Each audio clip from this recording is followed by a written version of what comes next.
So what happened? Tell me. It all started last week.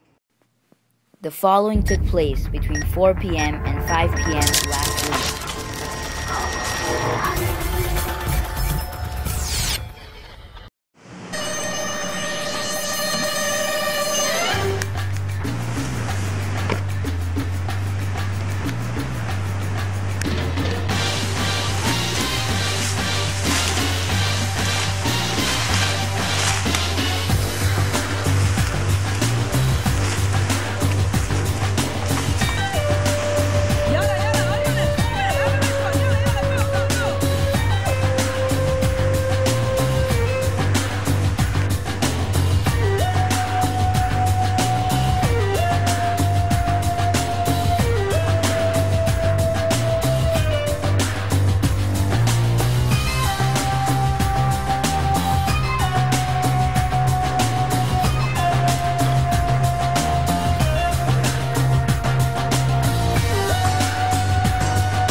Wow, that was so interesting.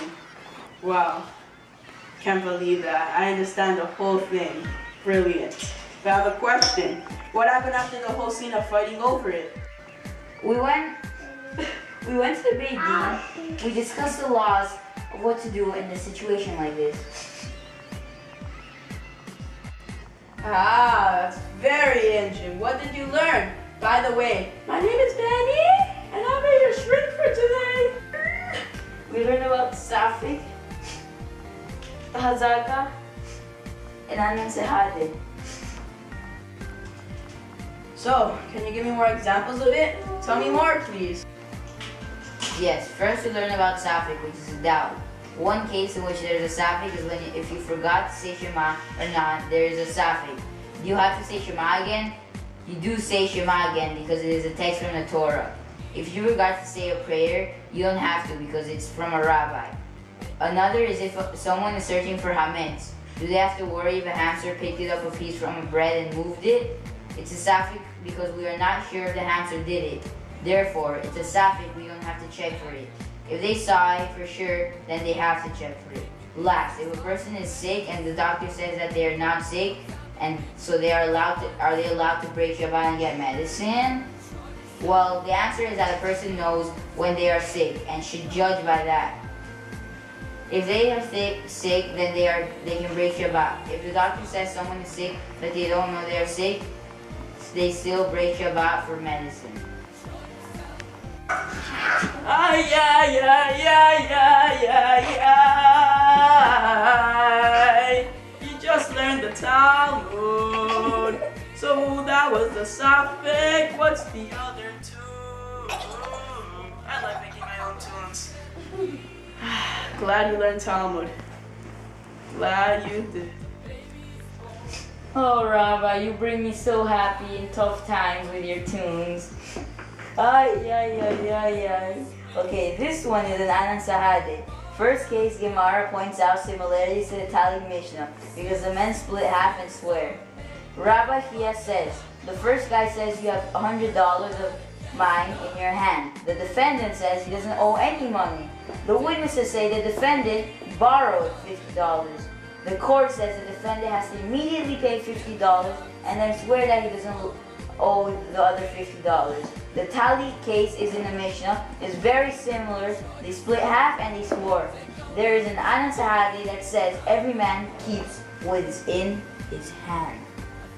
Fact number 3. If the guardian loses what he was watching, he has two options. He can swear that he did his best and he does not have to pay, or he can pay for the object. However, if they catch the robber, he gets to keep 2 times the value of the object. And Anan Sahade is a definite rule about the nature. It's strong.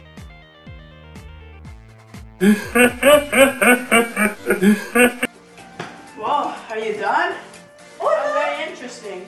Hola, este cleaning services for non-dominic therapy. Oh, what a mess. Let me take off the shoes and take off the pillows. Oh my God. Let me clean the floor. So how about Hazaka? First, the case of a shepherd.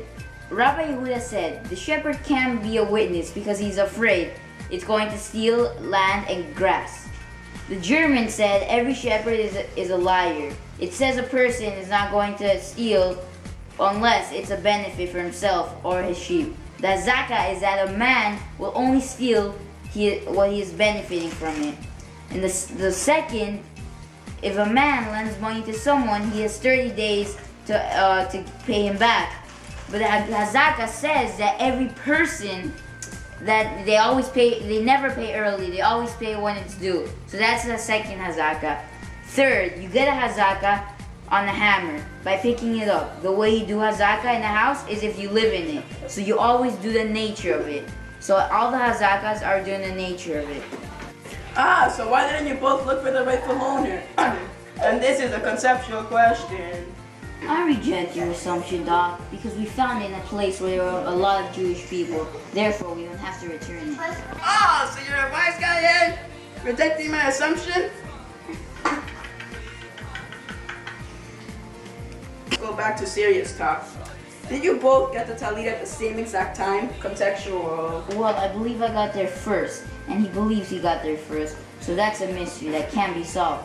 But we both agreed, and we deserve half. Ah, that's very true. But how did you agree on half if you thought you got there first? And that's a conceptual question. I can't remember now. Ah, don't worry. But last question. Hope you got 100, by the way. This might be a little bit difficult to answer, but I'm just going to ask it anyways. How did you resolve the problem? And that's a contextual question. See, I did something different here if you haven't realized yet. I asked you questions instead of you asking questions to me because I wanted you to figure it out on your own. See, I think now you're not scared. I hope you realize now. Did it help? Hello, Mother? I learned so much today. Doc! It was Doc! Yeah, from Back to the Future. Yeah. No, I didn't.